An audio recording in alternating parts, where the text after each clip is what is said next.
what better way to start a channel than with a new computer build. So we decided to build the computer as one of the first videos we do because we're going to be using this build, this rig, to make all our videos, to record on it, at least for a while. So I wanted to lay all the parts out here and run them by you so you can see exactly what we're going to be building. We're going to start off with the tower.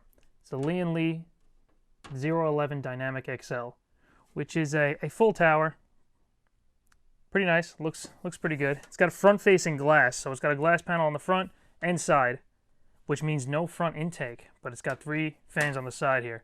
We'll get to the whole build, we'll get to the specifics of the case later on in the full video. Kraken Z73. Reason why I chose this is because you could put a nice little, it's got a nice little LCD screen where you could put a logo or whatever it may be. It could be a GIF, however you want to pronounce it. You could put it on there. It could be the opening of the channel video. Thought it would be interesting, so I grabbed it. It's supposed to cool very, very, very well. One of the best all-in-one coolers on the market. We'll test that. And what I have here, and one of the ways we're going to test that, is Thermal Grizzly's Cryonaut thermal paste. We're actually not going to apply it. We're going to use the stock thermal paste on the Z73 first for the build. And then in a later video, we're going to take it off, apply this, compare the temperatures, and go from there. Moving on, let's move on to the RAM. 32 gigabyte set. It's DDR4000 with cast latency 15. Look at the cast latency. We'll talk about that in a future video as well if you don't know what that is. Look out for that when you're buying your RAM. This is probably going to be the most most expensive, I know that for sure, but the most exciting part in the build. RTX 3090 Xtreme from Gigabyte. It's pretty pricey and it is pretty big. It is a 4-slot card, so you will probably not be getting any additional video cards into this build if you want to SLI or anything of the sort, because it's going to take up pretty much your entire space for video cards in your PCI Express ports. But this also has a nice little LCD screen. We'll put something on it. We'll mess with it at some point. It can show temperatures. It's got this nice little Tamagotchi little thing, little creature. But moving on, X570 motherboard, another Gigabyte part. The Aorus Xtreme, love their motherboards. Had the best results with their motherboards. No dead boards, no issues with overclocking. So fingers crossed with this one. I believe it. I believe it's going to be a good board. Haven't tried it though. And then the, of course, the very difficult to get Ryzen 9. What is this?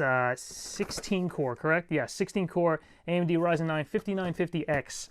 So the highest end I can get. Which, if you're going with a high-end video card, you don't want to gimp out on your processor because you'll get a lot of bottlenecking. Moving on. EVGA 1200 watt power supply to support all of this very, very high power draw parts. And then, of course, the 3 boxes I knocked down, which are 2 terabyte M.2 drives, PCIe 4.0 drives, which is new to the market, as you know, with the X570 boards and the newer Ryzen processors. So you get a little bit of a speed boost out of that for going for read-write speeds go up with PCIe 4.0. And then, if you haven't seen it yet, the Lian SL120 fans, which are really interesting because you can daisy chain fans together, which, if you don't know what that means, it's these fans will clip together, they'll slide into each other, lock in, and the power will transfer from one fan to the rest. I think you can daisy chain up to 4 of them. We'll only be doing 3 because of the configuration in the case. But it'll be 3 at the top, 3 on the side, and then 3 at the bottom as well. Hopefully we can get those 3 in the bottom in there, and then 1 in the back for a total of 10 fans. That's why I got 3. There are 3 fans per kit, but they also sell single fans. So I had to grab 1 extra for the 10th fan, and that should be interesting. We'll definitely we'll highlight that a bit and show you guys exactly how that works. So that's the start of the video. That's all our parts, and let's get started. To start, I'm going to go ahead and open the case. Lian Dynamic XL has 2 thumb screws at the top and a little latch you can press down. Little latch you can press down, slide it out. I'm going to go ahead and put this this on the side for now. So that's the top of the case. And once that is out, you can slide the front panel glass out, and I'll put that to the side as well. I want to make sure I don't place this down in any middle. All right. So we have the back of it here. This is where the power supply is going to sit. We might have to remove this to get it in there. Looks like we might. We're probably going to. Nice EVGA 1200 watt modular power supply. Now this is definitely not going to fit without removing this. So I'm definitely going to have to do that, but no big deal. That's why we have tools, right? Okay. So we should be able to just slide this out of place for now. And I'll keep it like that because this is going to go right back after the power supply is in place. So I'm going to go ahead and grab my power supply. Let's see how we fit in here.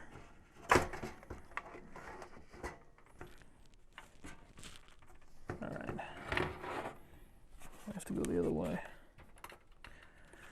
No, I don't want to fan position. I don't want to keep it down on here. I wanted to have fan facing this way because the back of the case does have vents for it. So I definitely do want the fan this side. Yeah, I'm going to take this out, move this here.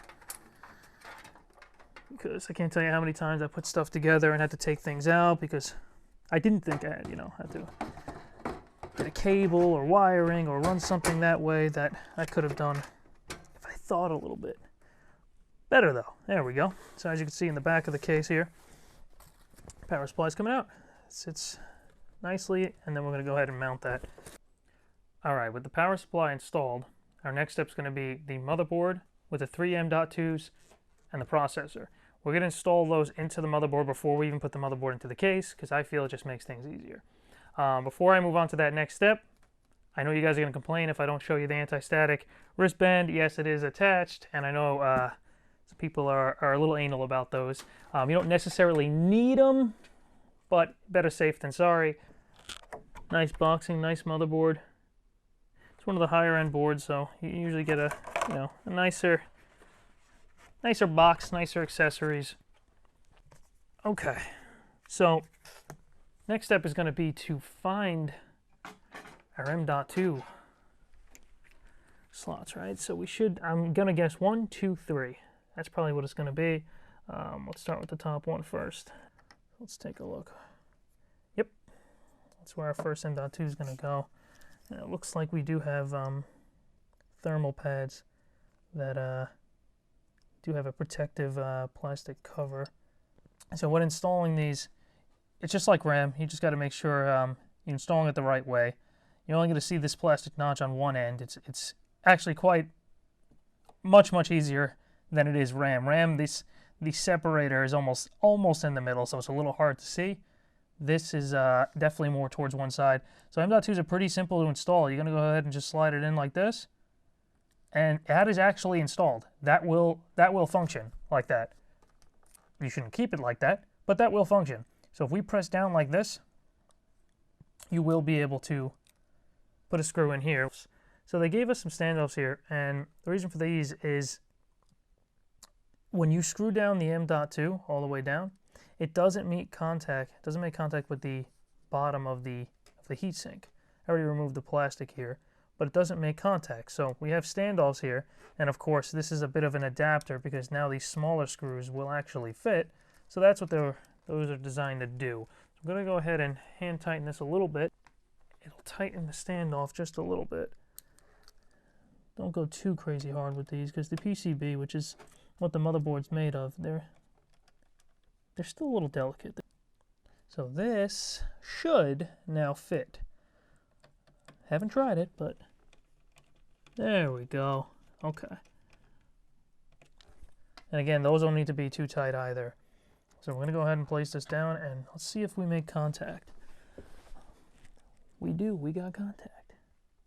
So now we're going to want to, this should be a little sticky.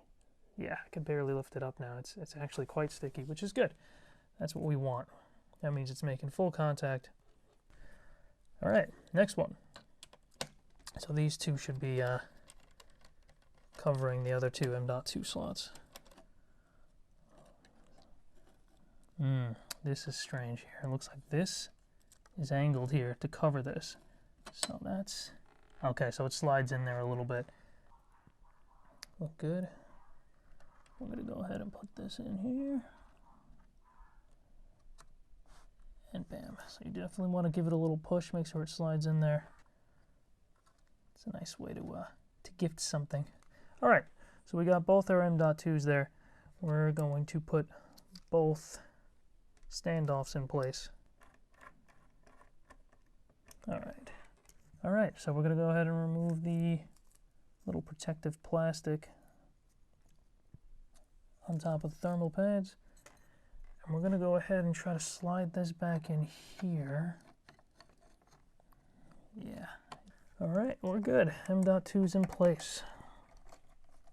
Now, the next step is gonna be our processor while we're here. I'm gonna save the RAM for one of the later parts, probably the last part, because it kind of gets in the way when you're installing the cooler and stuff, so we'll do that last. Okay, so we're gonna remove this because it's kind of starting to bother me. I'd like to see. Beautiful. Although you keep this on until the end, and hopefully you don't scratch it during the process. If you keep it on, you're less likely to do so.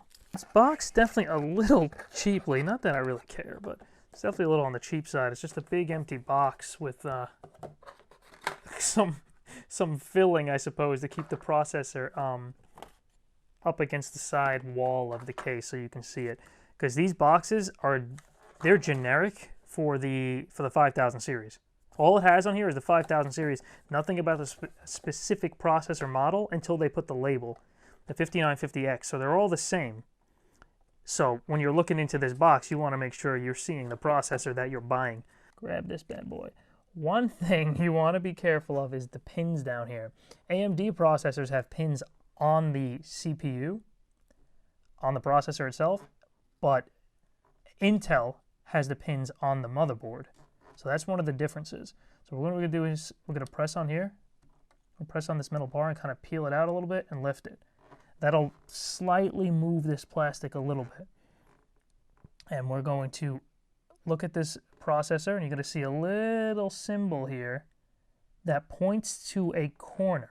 That kind of indicates a corner that should have that symbol. That should have this corner looks like the one here. So where you go like this and we place this, we should see this match up and the processor should insert no problem. You see that side right there?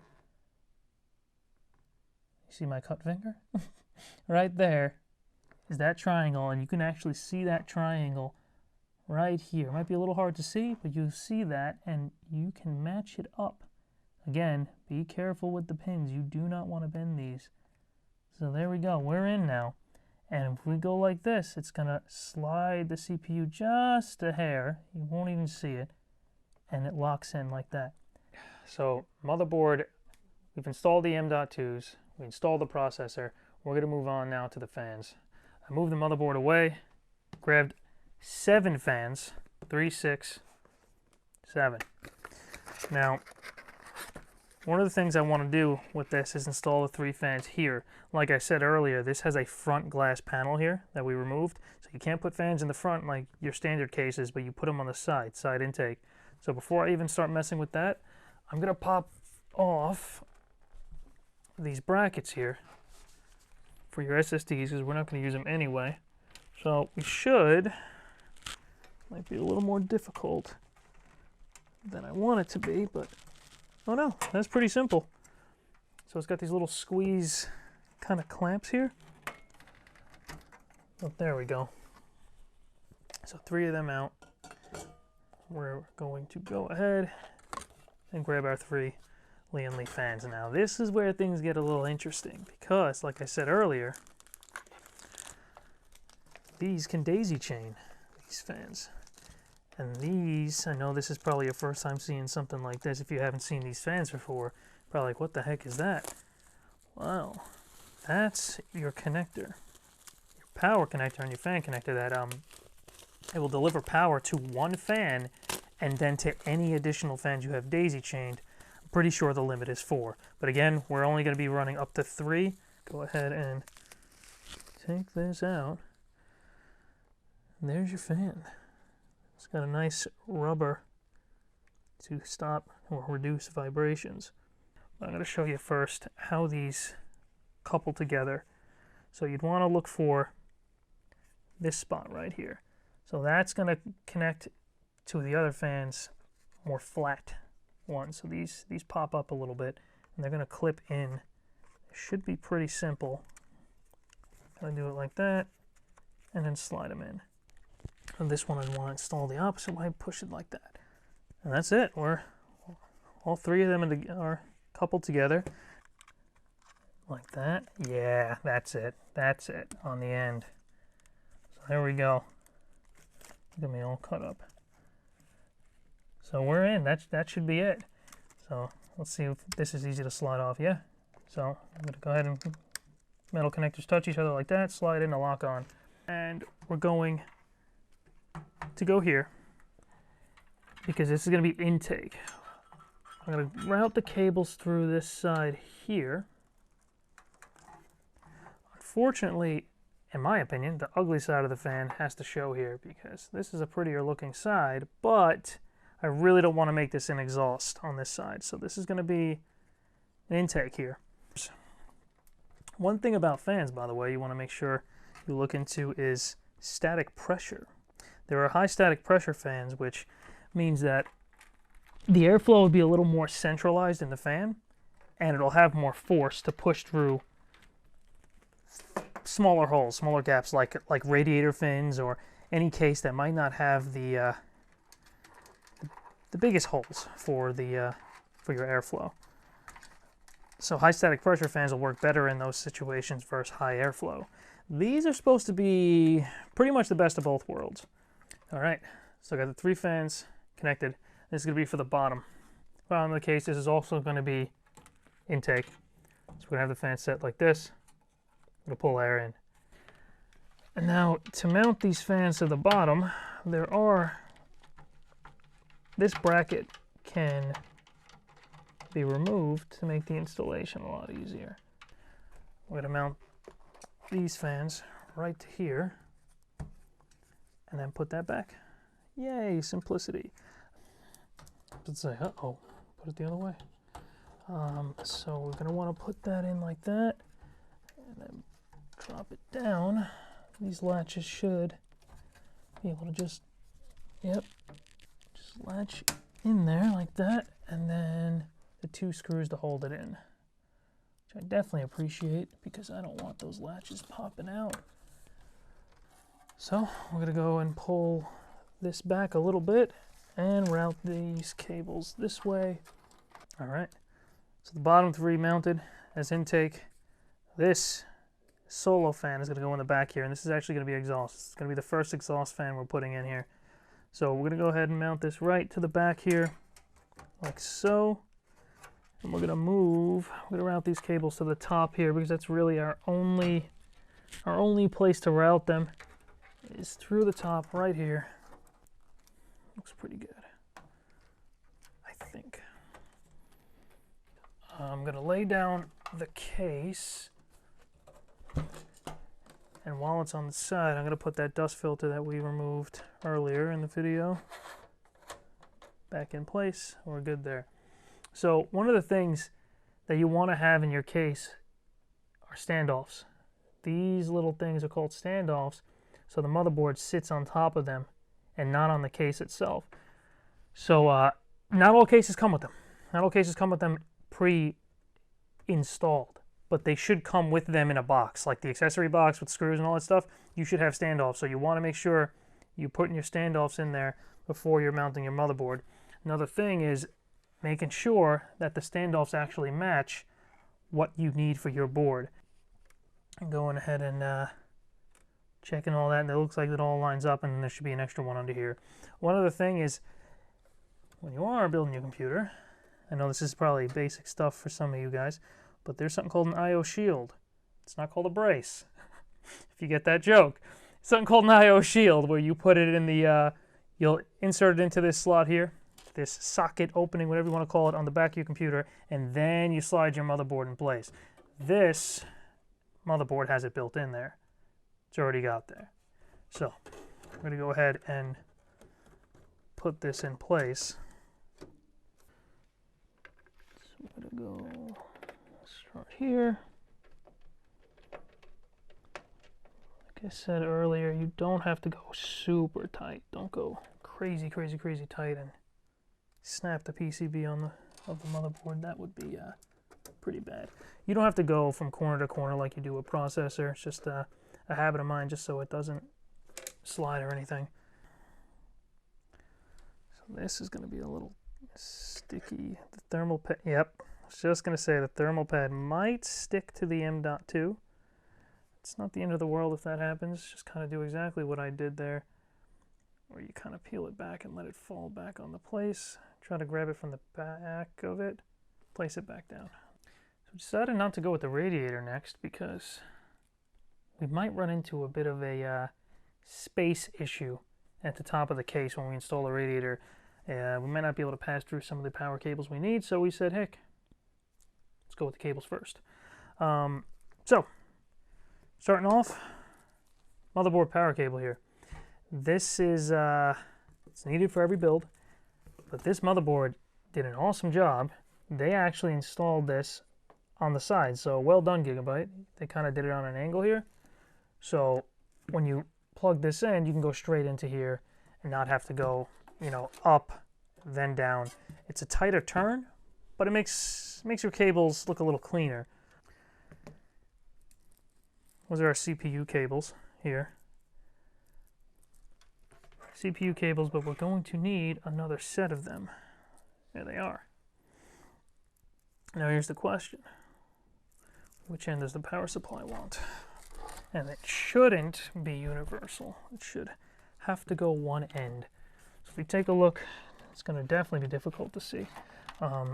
Modular power supply, there are ports here. One of them is marked CPU 1, and there should be a CPU 2 in here, because there are two cables for it, but CPU 2, CPU 1, CPU 2.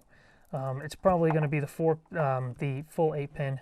So these cables here always become a pain in the neck when you have a lot of stuff installed, like the radiator. This is where I pictured an issue happening. So we switched it up and said, forget it. Let's go with the let's install the power cables first, so we have a little bit more room to work, because these are definitely a pain in the neck. So you gotta press them together, and they gotta go in at the same time together. Otherwise, they're not going to. 8-pin cable for the video card. We are gonna need 3 8-pins. 3 8-pins, which is pretty crazy for a single video card.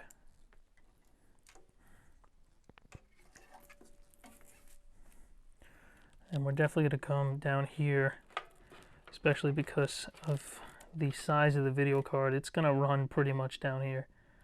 It's quite large. All right, moving on to the radiator, the Kraken Z73. Liquid cooling all-in-one. Okay, so I went ahead and put on the AM4 bracket on this bottom here. I removed the Intel one, which is this one. Remove that, put on the AMD one. You just kind of slide it on, and then turn it, and it locks on like that. This was a bit of a pain, but I got it set properly so it mounts like this with the tubes on the bottom. We're good to now start putting the thumb screws on. So here we go. Now, when you're mounting these, when you're putting the thumb screws on, you definitely want to make sure that you tighten these equally. You don't want to tighten one side too much and then the other side, you know, not so much. The reason for that is they will be unlevel. The bottom of the water block there, the bottom of the pump, the water block that sits on top of the CPU will not be level, and that will not cool evenly. And of course we want even cooling. Still not getting any resistance like on this one at all. Okay, there we go. So you just keep going until you get a little bit of resistance, and then you go on each one by hand. You start Okay, this one's already tightened, so I'm going to actually loosen this a little bit. Make sure this comes up a little bit. And then try to tighten everything pretty much equally so they all reach the same kind of tension before you start using any sort of screwdriver. Pretty tight. I don't want to go too tight. I'm going to try just a little bit more, make sure everything reaches the same level of tightness, and then when we're testing the computer later on, when we first boot it, we'll check the temps, make sure all the cores are running or cooling efficiently. That's pretty much it. That should be more than enough. Everything is pretty tight. All right, so we got our 3 fans connected. I'm going to go ahead and set this up as an exhaust outside the system. I'm going to use some longer screws to go through the entire fan. All right, that's going to be difficult to actually screw in, so that's where I'm going to grab this baby. So I can angle, I have no idea what this is called, but it is very useful. You can angle it like that, and I should be able to screw that in at that angle, like that. There we go.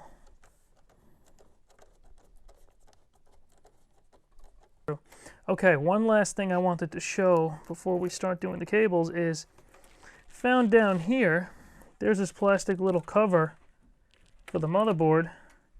When you pull off, it reveals quite a few ports. One of them being important, being a 6-pin power connector.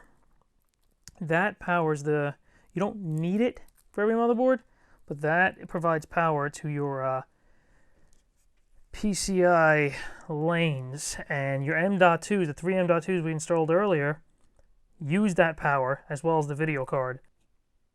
Okay, so tied a heck of a ton of cables together and did as much cable management as possible. There's a limit to what you can do when you have this many cables going through your system, but I think it looks all right. You know, I kept everything away from the fans as much as possible, and for the most part, they look pretty clear. So that's that for cable management. I'm not doing anything further with that. Look into. Anyway, let's go ahead and get this installed. And of course, they're RGB because, you know, RGB faster. Putting this dust filter back in place. And then I'm going to tip this over so I can put that RAM in. One other thing, when you're dealing with, when you have a Ryzen CPU, make sure you use all 4 DIMM slots. They get a substantially higher performance boost when you have all DIMM slots used.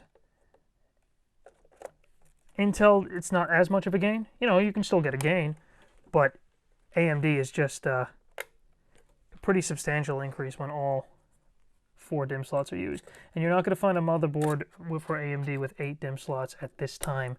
Maybe one day we get there, but not right now. So 32 gigabyte kit. So that's more than enough for me.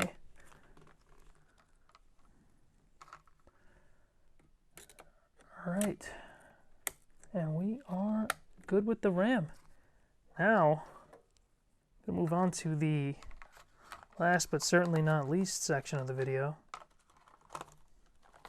The RTX 3090. All right, RTX 3090 Extreme from Gigabyte. Let's go ahead and open it for the first time.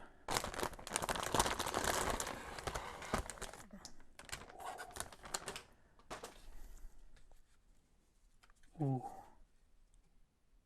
that's a nice video card. Come on, got to give it some credit.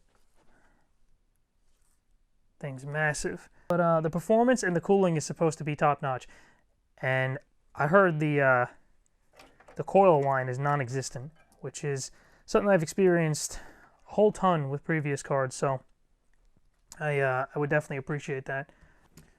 let's see. One thing I'm actually concerned about with this card is is it sagging. That it's so heavy that it would sag, but I do have something ready for that, a support bracket if I have to. Wow, this is one heck of a video card. Wow. 3 8-pins. And she's in. Can't really get my hand in there, so this thumb screw is going to go in with a screwdriver.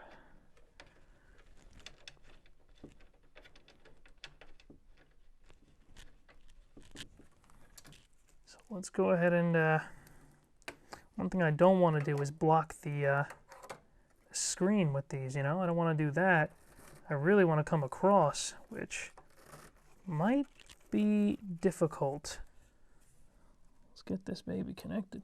This is the first time I'm ever feeding PCI cables like this from the top of a video card. I normally come under or around the side, but I don't want to block. And also, this is the first time I've ever had a video card with a nice little screen on it, so I definitely don't want to block that.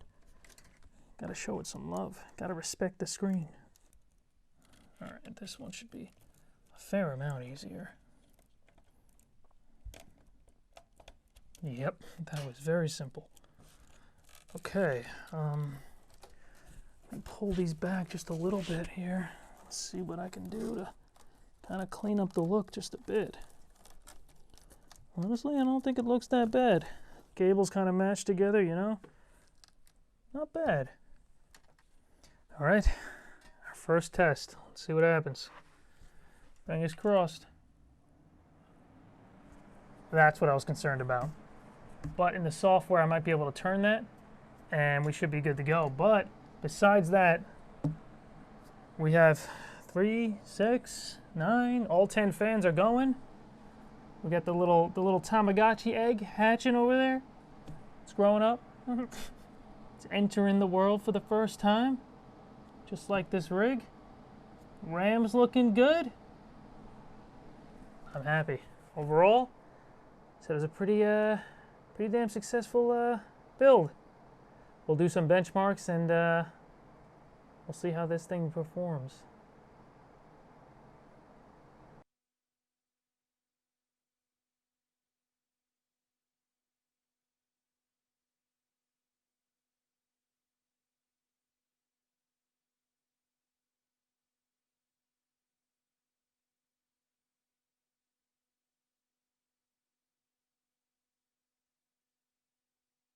Hope you guys enjoyed that video. If you have any questions or comments about the build, the process, anything, you need help with your build, feel free to leave a comment or join the channel's Discord. We'll have it below in the description.